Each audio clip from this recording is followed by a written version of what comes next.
नमस्कार दोस्तों, नमः शिवाय। जीवन ज्योति चैनल में आप सभी का हार्दिक स्वागत करती हूँ। दोस्तों, आज बात करूंगी आषाढ़ मास के कृष्ण पक्ष की प्रदोष व्रत के विषय में। दोस्तों, प्रदोष व्रत सर्वोत्तम व्रत माना जाता है, जो कि हमारी समस्त मनोकामनाओं को पूर्ण करने वाला व्रत है। प्रदोष व्रत को धारण करने से भगवान भोलेनाथ जी अत्यंत शीघ्र ही प्रसन्न होते हैं। प्रदोष व्रत में हम शिव परिवार की पूजा करते हैं। भगवान भोलेनाथ जी के अलावा हमें माँ पार्वती जी, भगवान गणेश जी और श्री कार्तिकेय जी, नंदी बाबा की भी कृपा प्राप्त होती है। दोस्तों, इस बार 2023 में आषाढ़ मास के कृष्ण पक्ष का प्रदोष व्रत, जो कि प्रत्येक माह की त्रयोदशी तिथि को रखा जाता है। त्रयोदशी तिथि जब संध्या के समय व्याप्त होती है या रात्रि के समय व्याप्त होती है, उसी दिन प्रदोष व्रत को धारण किया जाता है। 2023 में आषाढ़ मास के कृष्ण पक्ष का प्रदोष व्रत 15 जून दिन गुरुवार को धारण किया जाएगा। त्रयोदशी तिथि प्रारंभ हो जा रही है सुबह 8:23 पर, और इस दिन सुकर्मा योग भी हमें प्राप्त हो रहा है, जो अत्यंत ही शुभ फल को प्रदान करने वाला है। प्रदोष व्रत अपने आप में सर्वश्रेष्ठ और सर्वोत्तम व्रत माना जाता है, और इस दिन सुकर्मा योग प्राप्त होने से यह और भी अधिक उत्तम फल को प्रदान करने वाला है। दोस्तों, सुकर्मा योग 15 जून की सुबह से लेकर देर रात 2:03 तक रहने वाला है। पूजन अर्चन के समय हमें यह अत्यंत ही शुभ फल प्रदान करेगा। दोस्तों, आषाढ़ मास का पहला प्रदोष व्रत 15 जून दिन गुरुवार को है। गुरुवार का दिन भगवान विष्णु जी को समर्पित है, इसलिए हमें भगवान भोलेनाथ जी के साथ साथ भगवान विष्णु जी का भी विशेष आशीर्वाद प्राप्त होने वाला है। यदि आपके मन में किसी भी प्रकार की मनोकामना है और आपने समस्त उपाय कर लिया है और आपकी मनोकामना पूर्ण नहीं हो रही है, तो प्रदोष व्रत आपके लिए सर्वोत्तम व्रत है। दोस्तों, प्रदोष व्रत धारण करने से हमारे जीवन की समस्त मनोकामनाएं अत्यंत शीघ्र ही पूर्ण होती हैं। प्रदोष व्रत को धारण करने के लिए आपको शनि प्रदोष या सोम प्रदोष से व्रत को प्रारंभ करना होता है। आप चाहें तो दोनों माह के प्रदोष व्रत को धारण कर सकते हैं, या फिर केवल कृष्ण पक्ष के प्रदोष को धारण कर सकते हैं, जैसी आपकी शक्ति सामर्थ्य हो। 2023 में आषाढ़ मास के कृष्ण पक्ष का जो प्रदोष व्रत है, इसमें त्रयोदशी तिथि प्रारंभ हो जा रही है 15 जून दिन गुरुवार को सुबह 8:23 पर, और इस तिथि का समापन हो रहा है 16 जून शुक्रवार को सुबह 8:23 पर।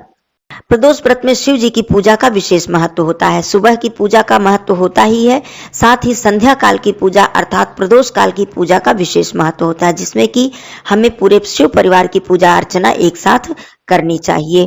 15 जून को गुरु प्रदोष व्रत की पूजा का जो शुभ मुहूर्त है वह 2 घंटे का है। शिव पूजा शाम को 7:20 से लेकर आप रात में 9:21 के बीच में कर सकते हैं। इस समय पूजा का जो समय है यह अमृत सर्वोत्तम समय है, और इस बीच में जो पूजा का अत्यंत सर्वोत्तम समय है वो शाम को 7:20 से रात में 8:36 तक है।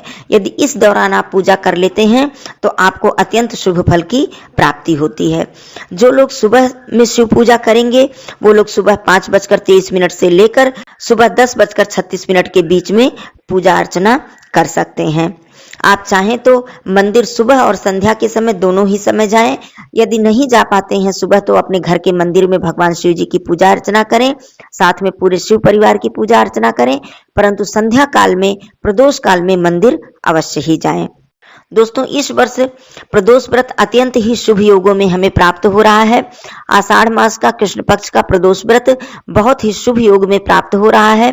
इसमें यदि हम पूजन अर्चन विधि विधान से करते हैं तो हमें भगवान शिव जी की विशेष कृपा प्राप्त होगी। आइए इसकी सरल पूजा विधि भी जान लेते हैं। दोस्तों, प्रदोष व्रत धारण करने के लिए, जैसा कि मैंने बताया, यदि आप पहली बार व्रत उठाना चाह रहे हैं, प्रारंभ करना चाह रहे हैं, तो आपको कृष्ण पक्ष के, किसी भी माह के कृष्ण पक्ष के शनि प्रदोष या सोम प्रदोष से इस व्रत को प्रारंभ करना होता है। आप चाहें तो इस व्रत को ऐसे ही धारण कर सकते हैं, या फिर अपने मन में किसी विशेष मनोकामना को लेकर भी इस व्रत को आप धारण कर सकते हैं। भगवान भोलेनाथ जी की पूजा अत्यंत ही सरल पूजा है। इसमें किसी भी प्रकार की कठिनाई आपको नहीं होने वाली है। आप सुबह सवेरे उठकर स्नान आदि करके स्वच्छ वस्त्र धारण करें। ध्यान रहे कि काले वस्त्र बिल्कुल ही धारण ना करें। अपने घर के मंदिर में विधि विधान से भगवान भोलेनाथ जी, माँ पार्वती जी, श्री गणेश भगवान, श्री कार्तिकेय भगवान और नंदी बाबा की पूजा अर्चना करें। चाहे तो आप शिव मंदिर में जाकर भी पूजा अर्चना कर सकते हैं। भगवान जी को आप भोग प्रसाद अर्पित करें। सफेद चंदन, सफेद पुष्प से उनकी पूजा अर्चना करें। माँ गौरी जी को लाल पुष्प और सिंदूर अर्पित करें। श्री गणेश भगवान जी को दूर्वा अर्पित करें। कुछ मीठा फलाहार भोग प्रसाद अर्पित करें। चाहे तो आप इस व्रत को निर्जला भी धारण कर सकते हैं और चाहे तो मीठा फलाहार करके भी इस व्रत को धारण कर सकते हैं। यदि आप निर्जला व्रत धारण करते हैं तो संध्या पूजन के बाद ही आपको जल ग्रहण करना होता है। दिन भर आप व्रत धारण करें, भगवान के मंत्रों का जप करें। उसके बाद संध्या के समय फिर से स्नान आदि करके स्वच्छ वस्त्र धारण करके शिव मंदिर में जाएं। आप शिव मंदिर में जाकर भगवान भोलेनाथ जी को जल से या फिर गंगा जल से या फिर गाय के कच्चे दूध से उनका अभिषेक करें। उन्हें बेलपत्र, शमी पत्र अर्पित करें। सफेद चंदन से उनका श्रृंगार करें।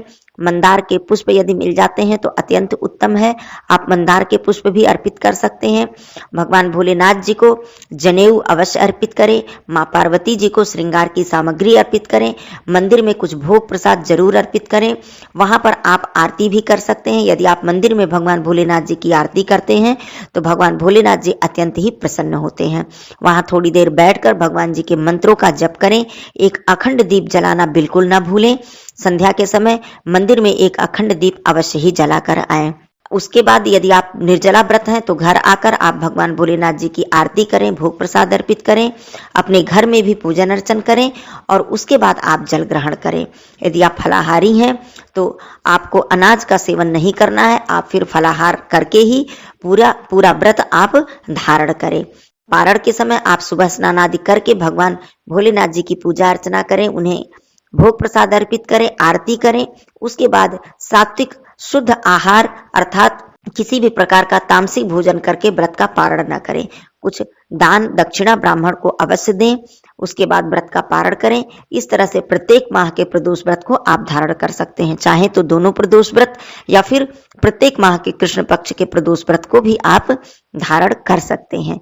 दोस्तों, प्रदोष व्रत मनोकामना की पूर्ति के लिए सर्वश्रेष्ठ और सर्वोत्तम व्रत माना जाता है।